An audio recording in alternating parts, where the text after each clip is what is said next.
おはようございます。めぐりかみたちです。今回4月14日から10日間の日本とロンドンへの出張です。今日シャルル・ド・ゴール木曜日ですけども、めちゃめちゃ混んでいました。セキュリティチェックも終わって電車に乗って移動し、少し遠めの新しいゲートに行きます。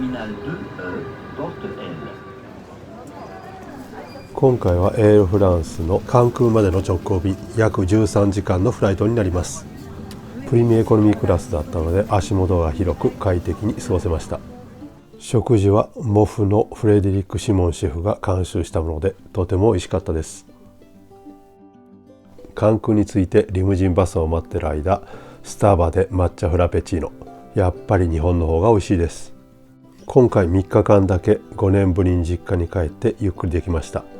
その間に天下一品も久々に行って完食してきました。これから新大阪から東京に向かいます。ここからは仕事元です。今回泊まったホテルは歌舞伎座の近くにありました。麻布台ヒルズにあるフランス修行時代の先輩のお店に行ってきました。その後ペルー料理に行って美味しいお酒を飲みながら楽しい時間が過ごせました。最初のイベントはザ・リッツ・カールトン東京でキャビアプリニエのプレゼンでした。無事に終わり、ヒノキ坂の鉄板焼きでディナー。芸術的な鉄板の手入れがすごすぎてびっくりしました。もちろん料理もとても美味しかったです。次のイベントは12年前にお世話になったマンダリンオリエンタル東京で70名のディナーです。いろいろバタバタしましたが無事に終わりました。大津シェフをはじめ宴会スタッフの皆さんありがとうございました。滞在中には昔の同僚に社食で唐揚げ定食のランチをおごってもらいました。めちゃめちゃ美味しかったです。宴会の後、成田発のロットポーランド航空でロンドンに向かいます。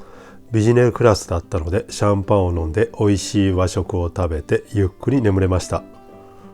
ワルシャワまでは14時間のフライト、そこで乗り換えて最後ロンドンまで2時間で到着します。今回最後の出張先はフォーシーズンパークレーンです。ヒースリー空港からはタクシーでだいたい50分ぐらい。今回はパビオンのオープニング以来約1年ぶりに帰ってきました。今回2日間だけラビスがオープンします。以前私がいた時に工事中だった2階のバーカウンターを使ってラビスのカウンターの完成です。もちろんシェフ岡崎がこの2日間握り倒します。シェフ岡崎も今年の夏からはモナコのラビスに行きます。パリのラビスのオープンから5年間お疲れ様でした。2日間のラビスが終わって次の日朝パリに帰る前に朝食をとりました。ウフベネディクト、グードウィッチ、イングリッシュブレックファーストととても美味しかったです。この後ユーロスターに乗ってパリに帰って10日間の出張が終わります。それではお疲れ様でした。